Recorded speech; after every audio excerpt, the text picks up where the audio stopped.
How's it going, everybody? Got another one for you. It's going to be RTK's Ash on the Beastmen up against Gotrek Starbreaker on Kislev. Now, let's go over the armies. We have Malagor leading the Beastmen side with a Flock of Doom and Enfeebling Foe. We, of course, have Unholy Power for that power recharge and Bestial Surge. Very decent passive. For the rest of the army, it's going to be mostly Ungors for the front line. No surprise there with a single core herd, unless I'm missing another one. Nope, just seems to be a single core herd. That one core herd is just going to carry the Ungors on their back like nobody's business. For the cav, we do have two Sentis with great weapons on both flanks. And in the back line, we have the piggies. The hogs are out, ladies and gentlemen. The beastmen have decided enough is enough. Time to run over Kislev. How are we going to do that? By literally running them over with wild hogs. We have some Razor herds. Yeah, you heard that right. These guys aren't fantastic, but they do pack a wallop when they actually hit with their pathetically low melee attacks. Melee attack. The weapon strength being a whopping 52 with 36 of being AP. Man, oh man, I used to love using these guys in Warhammer 2 against dwarves, but not so much here in Warhammer 3. So it's fun to see them. We have a whole mass of them, and those wild hogs are going to have some fun. For Kislev, we do have an Ice Witch of Tempest with Hellstorm and Gust of True Flight, just two super cheap spells, very cost effective. Arcane Conduit, and it's going to be on their Frostworm, no surprise there. Does great into Minotaurs and Chariots, whatnot, Kenties. We have Kislevite Warriors for the front line, or rather, two Kislevite Warriors for the front line, including some Armored Kossars up front. One of them being the Watchman in the Night ROR. Well, that's pretty freaking awesome. I hardly ever see these guys have ITP, or rather, they wrap ITP and Rabble Rouse, giving ITP to other units nearby, which is pretty cool. And yeah, just fantastic stats all around, as you can see. So they will make mincemeat of all the Beastmen infantry, especially if they don't get, run over by Sentis or piggies, possibly. And we have some more Kislevite Warriors in the back line just to protect those Strelsi and Kossars as well. We have two Horse Archers for the Skirmishing. Of course, got to challenge the Skirmishing against Beastmen. We have Winged Lancers on both flanks. We also even have the ROR Strelsi unit, the Bodanov's Brawlers. Always mix those guys up. Pause that real quick. Yeah, they have some pretty good stats. They also have Suppressed. And yeah, they're getting buffed right now by Gust of True Flight. So their accuracy, their weapon strength is a little, rather their range is a little changed. But other than that, very cool to see them. They're kind of expensive, and you don't typically see a lot of RORs for Kislev because they're not super cost effective. But Boydanov's Brawlers can hold themselves up in melee pretty well. And just have some pretty good weapon sets, or rather range sets. We also have the Wolf Hearts, Canadian Ambushers RORs. They have the net. Pretty much it. And also reduces their vigor as well. So yeah, they also have stock, I believe, or snipe. Yeah, stock. No snipe. But yeah, pretty cool. The pack trap's gonna be pretty effective against Beastmen. But look at those Razor Core Chariots. Oh my god, just running through those freaking Watchmen of the Night, just absolutely tearing through them. Mostly HP damage, but still.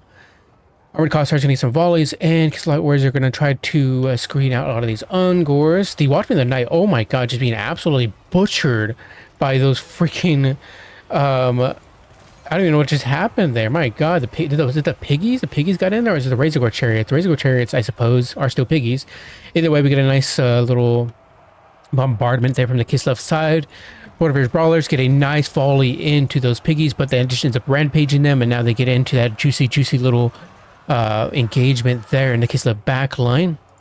Kislevite Warriors are a little slow to react and try to catch out the Sentis before they get on top of the Kossars, but it's too late. Either way, their Sentis are now surrounded at the very least and are probably going to be pulled down, but in return, it's very bad for the Kislev side because those Kossars need to be up and shooting. We have some more Sentis coming around the flank and on top of the Winged Lancers. It'll be a really good engagement for them. It's exactly where they want to be. One Razor Core Chariot gets caught out, rather the Razor Core Chariot. Oh, we just have two. Yeah, one of the Razor Core Chariots get caught out, and they're going to be running for the hills. They still have 4 models, however.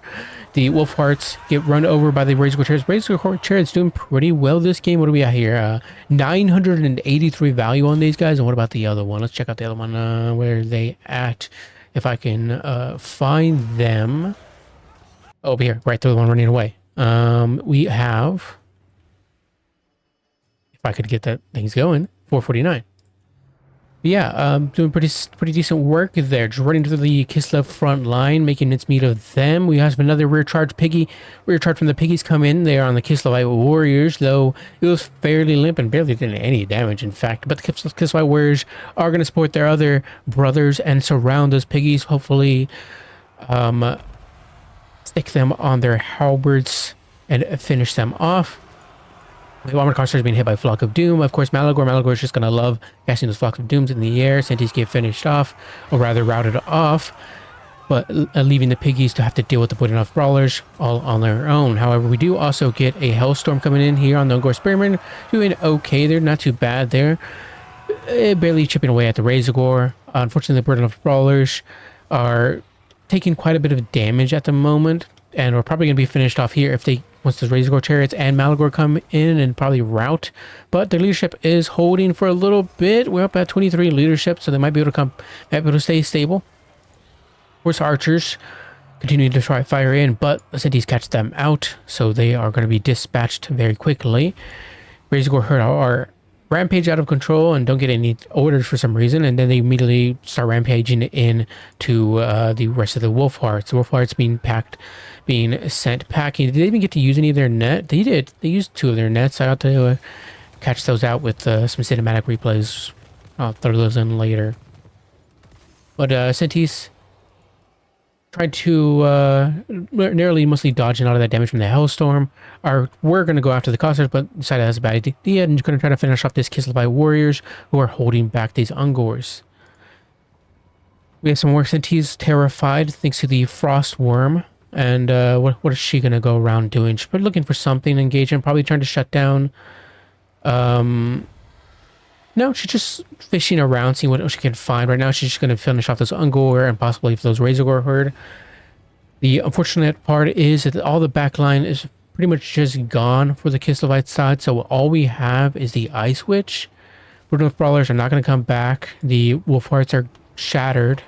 And we have maybe some Cossars coming back, but that's about it. Horse Archers. That is it. So the Frost Lady has to touch it out with a single Kislevite warrior, pretty much. Can she do it? I mean, what here can kill her? She's not exactly at peak HP, however. She's only at 3,900. And her leadership is not super stable at the moment. You can see it just like slowly flickering back and forth. Balance of Power thinks Beastmen have it, and that there's no chance.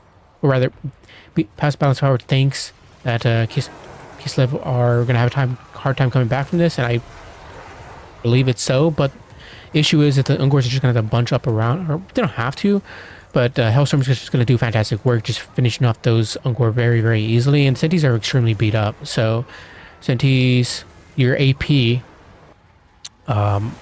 which are going to do the most damage to the Ice Witch, are like a few hits away from just running away, and they do end up running away, but they do get some pretty decent damage on the Ice Switch, including those piggies there.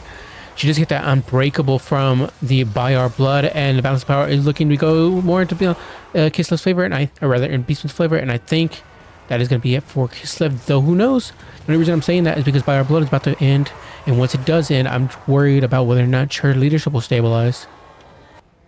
Because the issue is, again, despite the losses for the Beastman side, they still have more infantry coming back.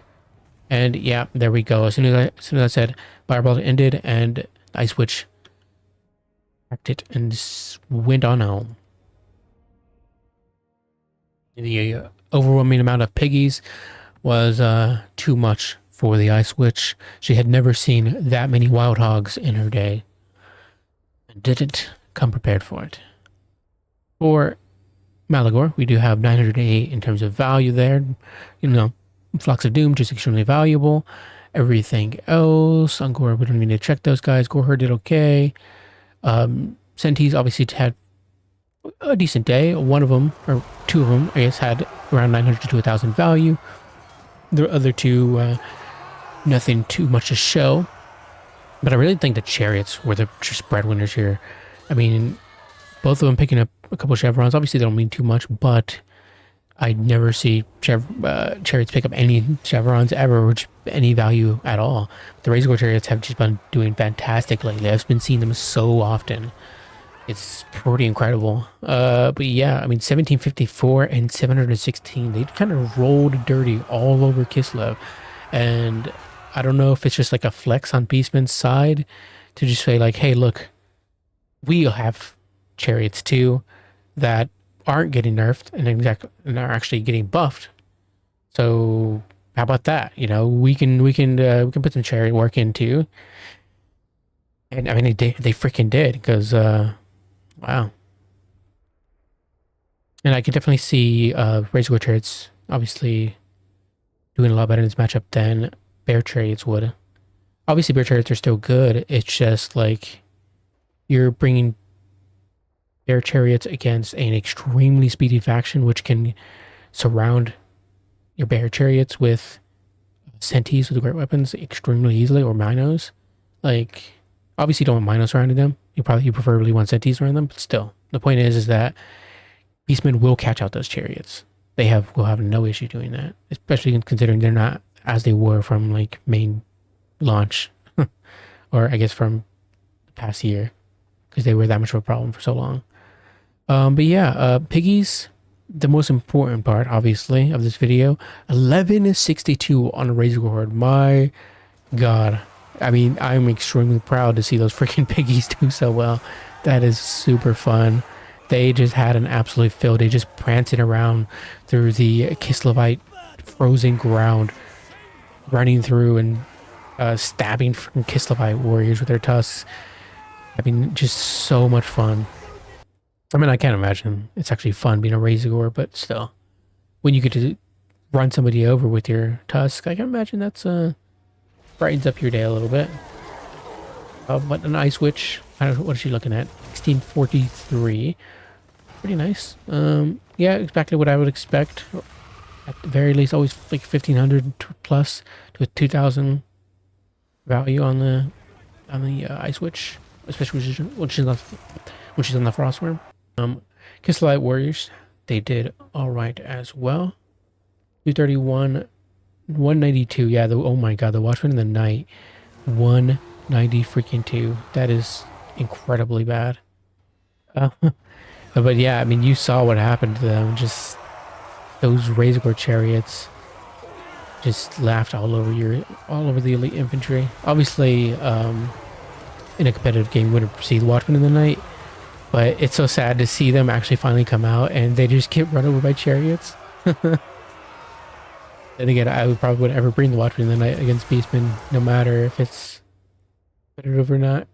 Because I'd expect Minos or Santees to make just like dessert out of them. 1902 here on the Winged Lancers, and 948. Didn't see a lot of what they were doing, but I can imagine what they were doing, which was trying to support the front line by dealing with the Razors or just countercharging the Sentees, because obviously they want to get the charge off even if they're up against AP Cav because of that brutal charge. I'll put it in here. I can't think of the name for it right now. You guys know what I'm talking about. 845, 342, the Wolf Hearts. Yeah, those guys had a tough time as well. Very hard to protect a lot of expensive range. When you have a lot of expensive ranged units for the Kislev side, or just any ranged faction like Kislev, very hard to protect those expensive units when you're up against a swarm faction like Beastmen, who could just get on top of you in like a flat 30 seconds. Yeah, our strategies did fine too, 845 and 730. But yeah, solid game, very fun seeing the Wild Hogs back at it again. See you guys next time with another one. Bye-bye.